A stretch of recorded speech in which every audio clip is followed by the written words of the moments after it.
বাছা, এখানে থাকলে যে এই চারজনের কেউ বাঁচবো না।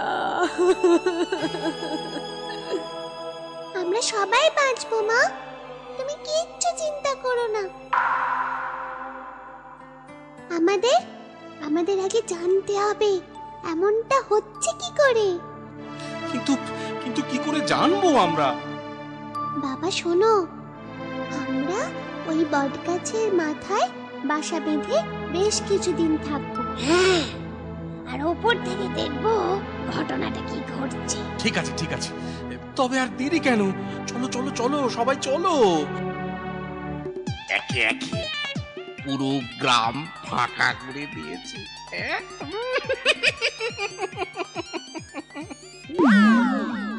কি সর্বনাশ!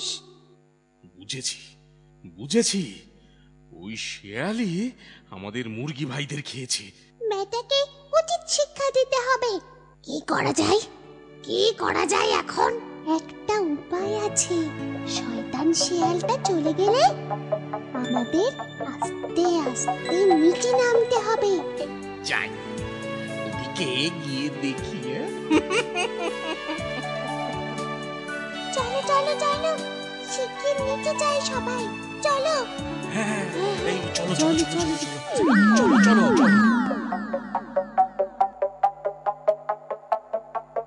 এ কি?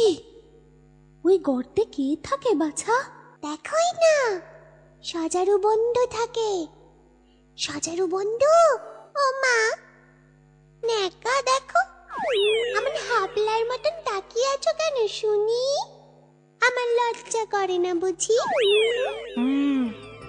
সারাদিন তো কিছুই খাওয়া জোটেনি, ওই এঁচোটাকে খেয়ে পেট ভরাই। কি রে, বোবা নাকি? হ্যাঁ, একটা বজ্জাত।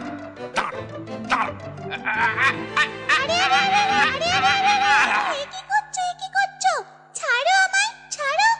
আমি মরলে আমার মা বাবা আত্মীয় স্বজন সবাই কান্নাকাটি করবে না? যা, তোকে ছেড়ে দিলাম। বাবা, কি ভালো তুমি। থ্যাংক ইউ শিয়াল মামা। আমি আসি, খুব ভালো তুমি। চলো তবে চলো।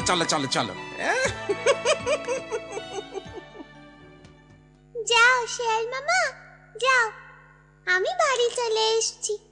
যাও। মা, চলে যাবে কি গো? তোমার বাবা মা আত্মীয় স্বজনদের সাথে পরিচয় করাবে না? তুমি পরিচয় করবে বুঝি? আচ্ছা দাঁড়াও। মা গো। প্রণাম হই শিয়াল ভাইয়া। প্রণামের নিকুচি করেছে, আগে পেট ভরে খাই।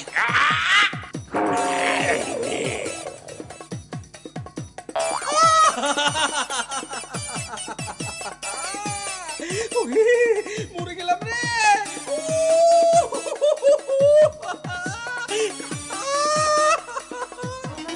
এখান থেকে পালা।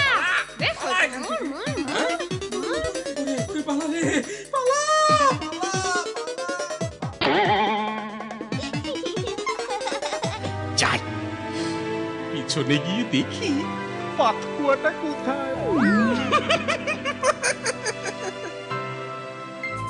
বেশ, এসে গেছি, চলো এবার আমরা নেমে পড়ি। কেউ দেখে ফেললে আবার ভাগ বসাতে পারে।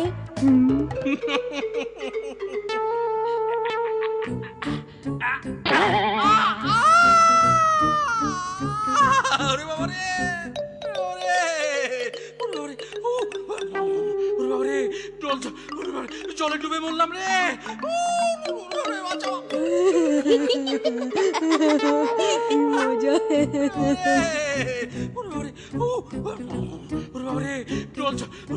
জলে ডুবে বললাম রে। রাজু